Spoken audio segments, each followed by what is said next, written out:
On va retrouver Suzanne à nouveau parce que, justement, on va parler du temps qu'il fera en Nouvelle-Orléans. Oui. 21. Oui, quand même, à 18h30, c'est pas si mal, ça, avec un ciel dégagé. Mais il faut dire que c'est un stade qui est protégé de toute façon s'il y avait eu de la pluie, il y a un toit. Ça serait 21 de toute façon avec le chauffage. Mais pour ceux qui se rendent, il n'y aura pas de problème aujourd'hui. On va regarder ça. Vous voyez, il n'y a aucune précipitation de ce côté. C'est vraiment bien du côté du golfe du Mexique. Peut-être quelques petites gouttelettes là, à certains endroits, mais rien de majeur.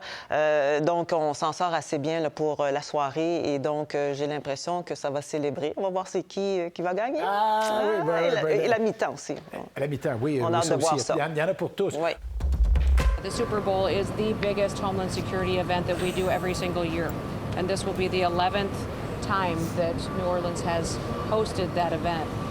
And we plan for it to be an exciting event, one that will be safe, that we will have... Bien, notre analyste a l'air d'être un amateur de football. Il nous a dit, bon Super Bowl, c'est ce qu'on célèbre en Nouvelle-Orléans. On s'apprête à recevoir des milliers de visiteurs pour cette édition. C'est un événement qui, naturellement, aux États-Unis, à chaque fois qu'on a des choses comme ça, c'est toujours sécurisé. Mais là, il s'est passé un événement très triste avec cette voiture bélier il y a quelques semaines. Donc, surtout qu'on a un président, pour la première fois de l'histoire, qui sera au match. Oui, plusieurs éléments qui font en sorte qu'on veut que ça soit extrêmement sécuritaire pour dimanche, donc à la Nouvelle-Orléans.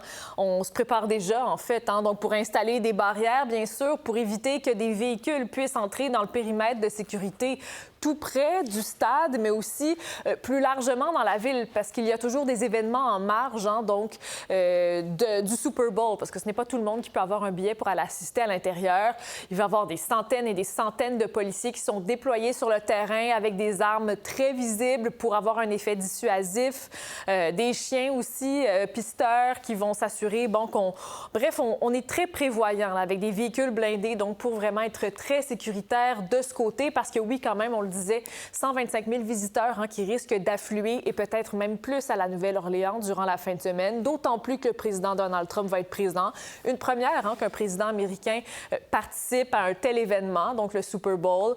On s'attend à l'intérieur du Superdome, 76 000 spectateurs, le stade qui accueille pour une 8e fois donc le Super Bowl, qui est donc un record aussi pour ce stade. Maintenant, combien ça coûte? Je vous disais que c'est pas tout le monde qui peut y assister. C'est environ 6 645 $ américains, selon les dernières prévisions pour le prix. Ça, c'est le prix moyen. C'est l'équivalent d'un peu plus de 9 000 $ canadiens, quand même. Et ça, c'est vraiment la moyenne. Cher pour une famille de 4, ça. Oui, effectivement.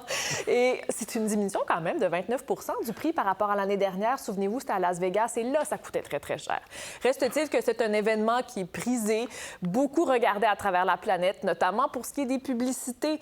Je vous disais un peu plus tôt, là, pour une publicité de 30 secondes, ça coûte 8 millions de $ américains pour une compagnie pour annoncer donc son produit durant cet événement qui est très, très regardé partout à travers la planète. Et j'ai un autre extrait pour vous. Cette fois-ci, on s'inspire du film Quand Harry rencontre Sally. On peut écouter.